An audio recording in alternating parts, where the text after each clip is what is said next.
Now, the last thing I want to show you too is basically how to factory data reset your Samsung Galaxy Tab A11.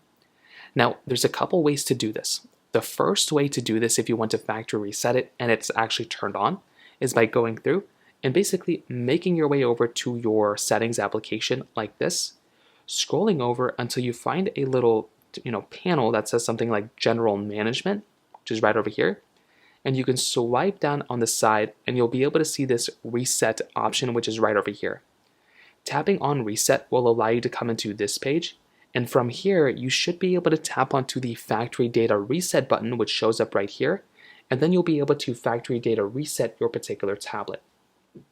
Now, the other option is by going through and actually completely using buttons.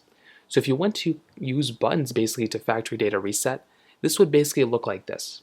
You turn off the tablet completely. So go through, completely turn it off. You want to hold both the power button and the volume down button until the screen goes black if it doesn't automatically turn off. Then what you want to do is you want to press and hold the power button and the volume up button at the exact same time. So keep holding down those buttons, and then when the Samsung logo appears, you want to release only the power button but keep holding the volume up button. So hold the power button, volume up button. When the Samsung logo comes up, let go of the power button, but keep holding down the volume up button, and then you'll eventually be in recovery mode. And from there, you can use the volume up and down button to basically, handle recovery mode. So that's another thing. Some people might get into some problems every once in a while on your tab. And if you ever get into a really big problem or a really big issue, you can just follow those steps to get into recovery mode.